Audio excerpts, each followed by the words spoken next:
My name is Marti van der Linde. I'm a community pediatric dietitian and I cover North Worcestershire.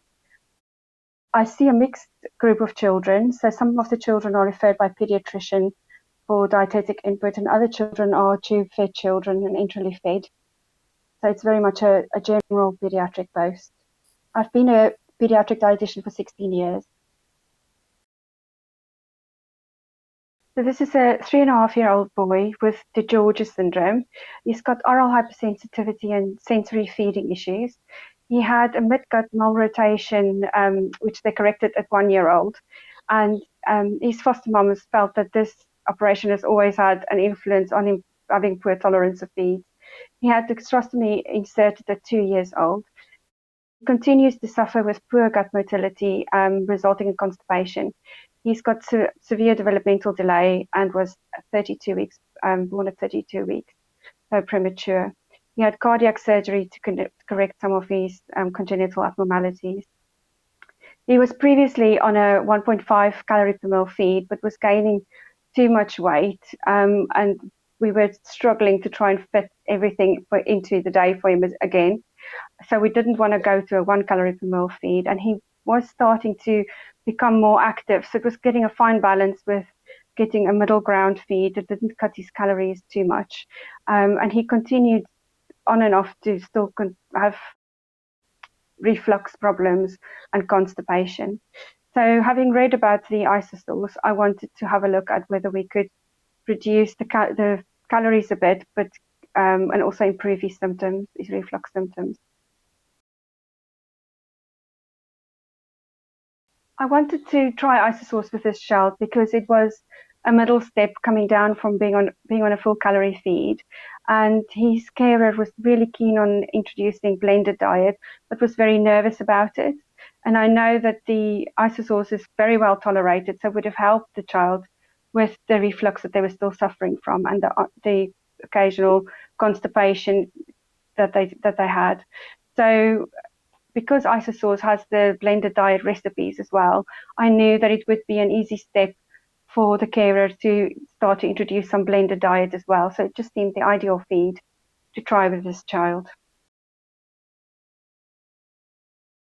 I was hoping to reduce the esophageal reflux and also to reduce the amount of constipation he was having. But equally, I wanted to support the carer to start introducing the blended diet because she was very keen that he has some of the family foods at meal times. But in the school setting, the child would not be able to have the blended diet and would need a background feed. And because it has food-derived ingredients, it seemed to fit well with the thinking around a blended diet and taking part in meals as opposed to a prescribed feed. So the carer was very cautious about introducing the new feed because of the severe reflux that the child previously had.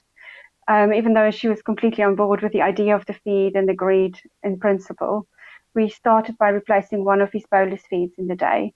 And then once he was completely stable on that, she wanted to do about 3 days before she'd consider introducing the second bolus. So we've gradually switched him over by introducing the boluses one by one until he was completely switched over. So the carer would often say that she recognized that the child had retching. He wasn't always vomiting, but he looked like he was retching when the feed was going in. Even when he was quite stable on his feed, she noticed that he looked uncomfortable.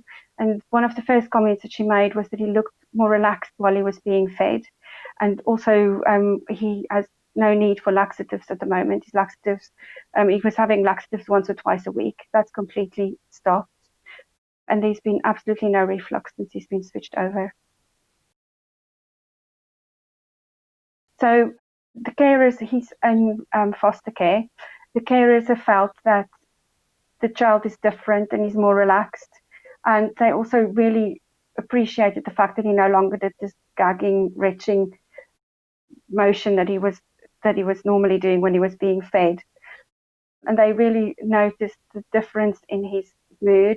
And they've said to me that they felt his energy levels are really good because there was some concern with dropping down the energy level in the feed from a 1.5 calorie to a 1.2 ml. 2 calorie per meal. They were worried that the child will have less energy and be lethargic, but his energy levels remained good. I would really recommend the Isosource for patients because in this child's case, it's really allowed him to now have less reflux, and this constant gagging reflex that he was having has completely disappeared. So he's in a happier, healthier place. His bowels are regulated, no longer needs laxatives.